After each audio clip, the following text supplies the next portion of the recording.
Hi, I'm Becky. And I'm Lindsay, and welcome to BHVA Insights. And today we are talking all things. Oh, I don't know how to pause that, that's not the right wording, is it? But we're talking that there's always another way. So just like that opening to this. There is another way. There's always another way I could have done that. So yeah, quite apt there that my words didn't work. But yeah, there's always another way to do it. And I think we are always put in a situation where we are told, you need to do it like this. We go through school, you need to do it like this. You need to sit here, do that, put your hand up. Your work needs to look like that. It needs to be underlined. It needs to do that. And from these beautiful, creative human beings that we all are, that as babies and toddlers literally go, I don't care what the right way to do it is. I'm going to explore the world and do it my way. We get conditioned and think that if we don't do it a certain way, then it becomes a failure. There is always a different way to do something. So yeah, that's what we're going to chat about today. Okay, so where are we starting the fortnight then? I think with the idea of let's carry on from our Just Imagine idea we were talking about the other week. So we have this big idea, we have our Just Imagine. We talked the other week about breaking that Just Imagine down into manageable stepping stones and chunking it so that you could celebrate the small wins along the way.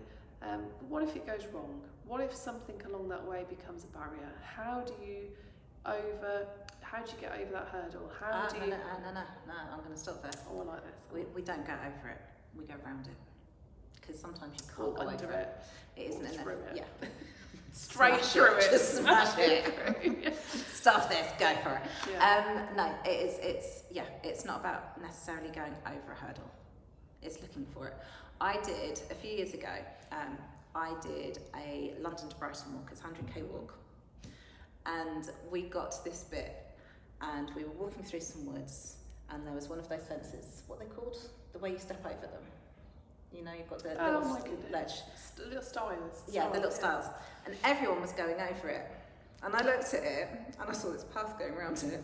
So everyone was going over this thing. Bearing in mind we'd probably walked about 80k at this point. And trying to climb over things was very, very painful. But why were they going over? Because they were following everybody in front of them. And that's because that's what you do. You get to a stile and you climb over it. Yeah. And I looked at it and then I saw this path going around it. And it was only one of those little off the beaten track little pathways, 1 foot at a time.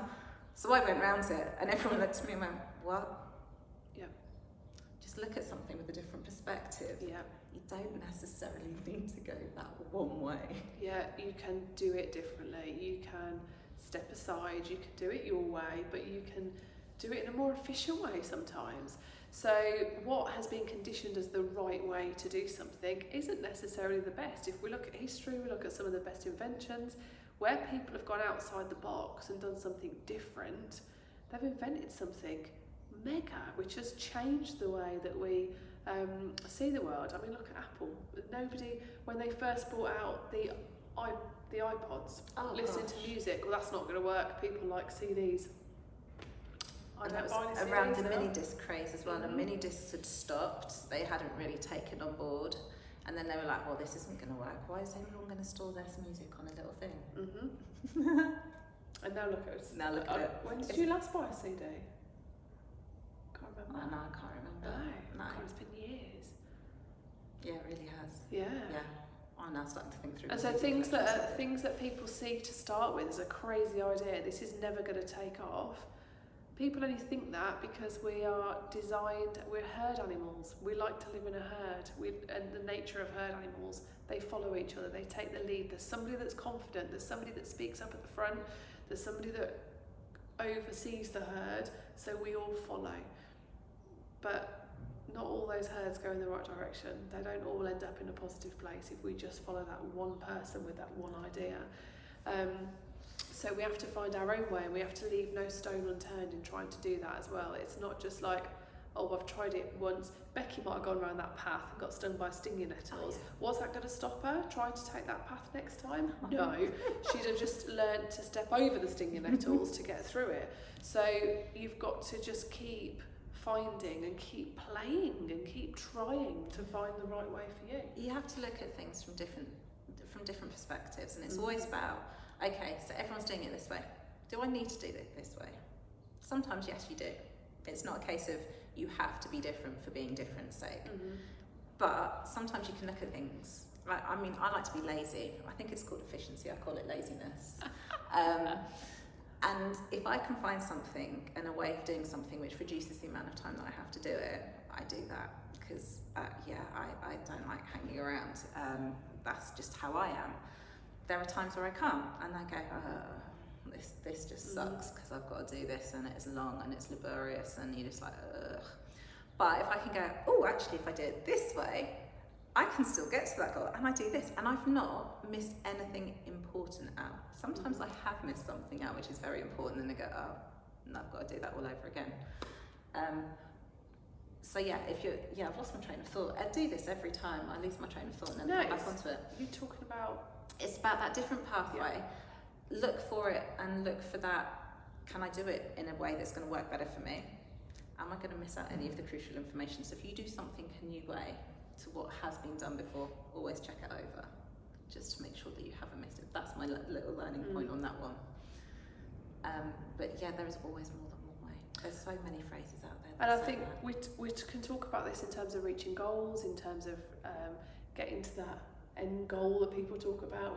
But we can also talk about it in just terms of life. So I'm involved with a group of students at the moment who I'm doing a workshop about helping them with their language choices and the way that they're behaving. And we literally had this conversation the other day about could you have gone about it differently? Is there another way to do it? So that's going back to being reflective on yourself. Could you be heard in a different way? Would people perceive you differently? So there's this one young lad who very, very quickly was presenting himself as very loud, in control, very much the leader in that herd, and everyone else jumped to his attention because they were a little bit scared to not do what he was saying as well. I called him out on it, and I was like, so I see what you're doing, and actually in there somewhere I'm new to you, so you're a little bit nervous, so you're trying to get in first. So I'm not going to listen to what you're showing me right now. I want you to pause a minute, and I'm going to come back to you in a second. I'm going to get to know the real you, and then we can start working together. And he looked in total shock and what's your... And then I went, I know what you're doing. You're actually slightly nervous. It's okay to say that because I'm somebody new that you're working with. And he was like, yeah. I said, you don't know me and I don't know you, but I don't want to get to know the you that you've just shown. I'd like to get to know the real you, so then we'll break it down. So we'll come back in a minute. After 20 minutes, 30 minutes, he was using his words properly, he was listening to other people, he was apologising when he was talking over, because he was given the chance to do it differently. He was given the chance to process, think about his actions, and then go, oh, that's not working. I've had an explanation why it's not working, and I can come in and try it a different way. Yeah. And on the back of that, there was already positive feedback at home from the parents for that week, that his behaviours were changing, he was thinking, but also he was given the tools to be able to find a different way. We don't all have those tools. We're not all given permission to find a different way to do stuff. We can all very quickly get into bad habits. I've done it. I was young, get into bad habits of saying okay and yes. And my daughter said to me the other day, she goes, she said something quite empowering about herself, that she'd got self-worth and about herself, which is a massive thing from where she's been and where she's come from. She said, what's one of the most important things you've ever said, Mum? And I turned around and I thought about it and I went, I wouldn't have said this as my 14-year-old, 15-year-old self, but it's no. And one of the most important words, I went no, as in, no, I can't do that for you right now. Now, I'd never thought that was an acceptable thing to say years ago. To say no was not in my vocabulary. It was might not like it, but of course I will because I've been asked to do it. Of course I will, please, whatever. And so I found a different way. Now, I don't go in and just go no to people because obviously that's not going to get me anywhere. It's not. But I have learned that there's a different way for me to manage my workload, or for me to get to my goals, or for me to get heard, or communicate. And part of that process is saying, no, I can't do that right now, I'll get to it tomorrow, or you're going to have to wait a minute, or I don't agree.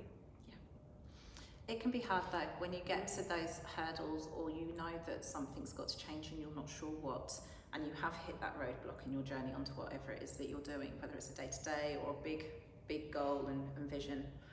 The thing that you've got to also make sure is that you ask for help. So when you hit those roadblocks, you if you can't figure a way around it, find a coach. Find someone you can talk it through. Find someone who will tell you how to get around it, because that's not going to help you and it's not going to help you in future. But find someone who's going to ask you the questions that you need to navigate around that. Who are completely objective. That's so important, whether it's in your creative journey, whether it's in your business journey, whether it's in your own personal journey. You need to have somebody and talk to somebody who is there for just the end goal, not you as a person, or not their own interests, or not what they think you should be doing, because they've got, you know, friends and family are great, but they're not always the people that can give you the best advice for you to move forward. So it is having that objectivity from somebody. Sometimes people talk about the kindness of strangers. I like the brutal honesty of strangers sometimes, when they don't know you. They don't know you, and they just talk about the situation. If you're having a conversation on a dog walk or something, they just give their initial response and you go, oh, I hadn't thought about it like that. However, there is a but on that one. Go on. You still need to have a relationship when you're starting to talk about those roadblocks, some of those roadblocks that we're talking about. You do need to have someone who knows you, maybe from a professional level, or someone that you have bought into, who has got to know who you are, how your brain works, what your fears are and all that, because if sometimes you can think you found a solution by talking to a stranger, but actually what you might have done is find a solution that actually puts you into deeper water and causes more of an issue, because they don't necessarily know some of the other things that are going on. So I'm just framing that one. It's a very good thing to do, but always be careful of that. And it is fine, it's building trust. We were talking just today, weren't we, to somebody about the relationship we have with some of the people that we work with. They trust us. Yes. And so if you're going to find somebody that's going to help you and turn over all those stones and look under all that nitty-gritty stuff you've been hiding for a little while that is causing you some of those roadblocks, you need to find somebody that you trust, that you can be your true, authentic self with. You have to have a relationship with someone. It's got to be, without trust, you cannot have that relationship where you can move forwards and you can build and you can overcome those obstacles. Like the student that I've had today. Yeah. Absolutely brilliant. She was told at 4 years old she couldn't sing. She's now 65. She's coming to me for lessons. She's been a student now for about 3 months. And she has never used the upper part of her voice, and accessing that is so hard for her. And it's something she'll openly admit she's never used it. And her nerves go up through the roof when she's trying to make her voice heard, because she's never been given permission. So I understand where she's going to be going, and I get, because I've been working with her for a little bit now, I know the things that might trigger her.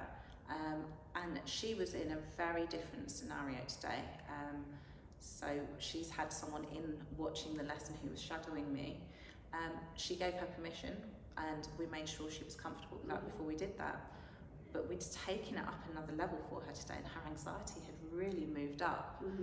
But she smashed it. She understood the issues that she had, but we used different techniques to help her gain into those. So what we were working with last week was working up to a point, but not the same way, because there was another influence in the room.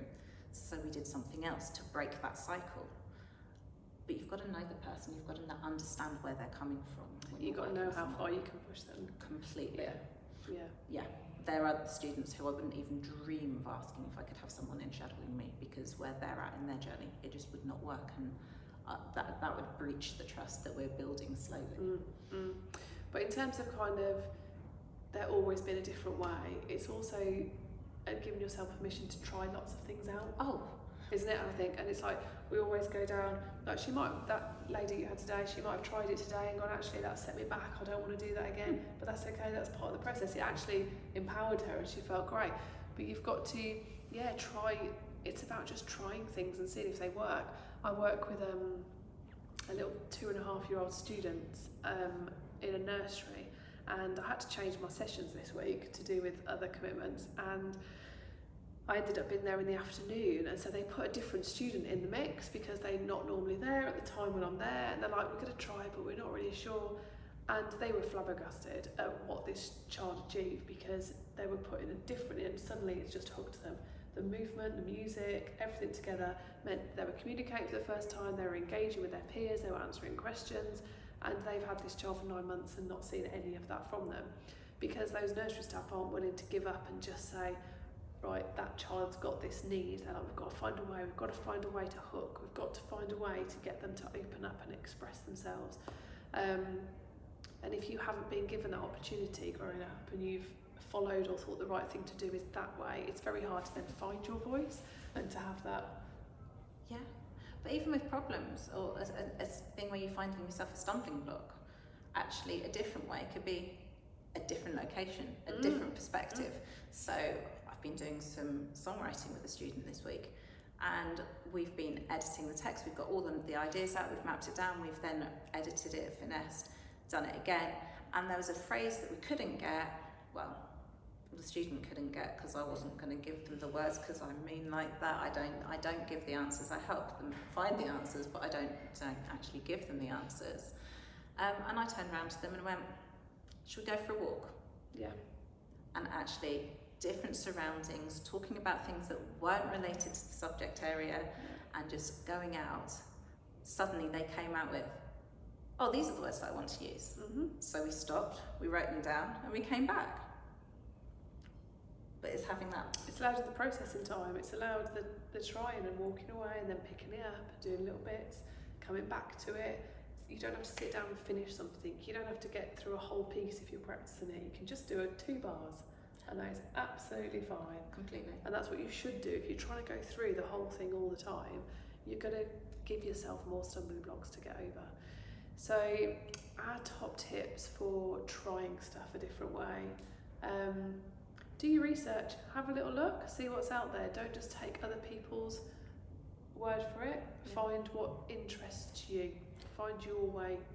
There's that whole dare to be different. So go and dare to be different. It's empowering. It can be frustrating when it doesn't work, but it can be empowering when it does. If you're stuck, ask for help. And if you're hitting something and you're hitting that block and you're like, I don't know, I can't find my way around this, I've tried this, ask for help. Go find someone who can do that for you and can be there. Preferably someone who doesn't tell you how, because then that is taken away from you. Make sure you find someone who helps you find the answer, so that you then have that toolkit for figuring it out next time. And play. Have fun. Have fun and play. Remember everyone talks about what would you tell your 15-year-old self. I think everybody needs to watch a video of their 18-month to 2.5-year-old self and go, oh, I could figure most things out then because I was playing and I just played and saw what happened. So yeah, have fun, play, experiment, try, and when it's right, you'll find the right way to do it for you, but just keep trying. I think that's it. That is. Awesome. We'll see you next time. Thanks very much.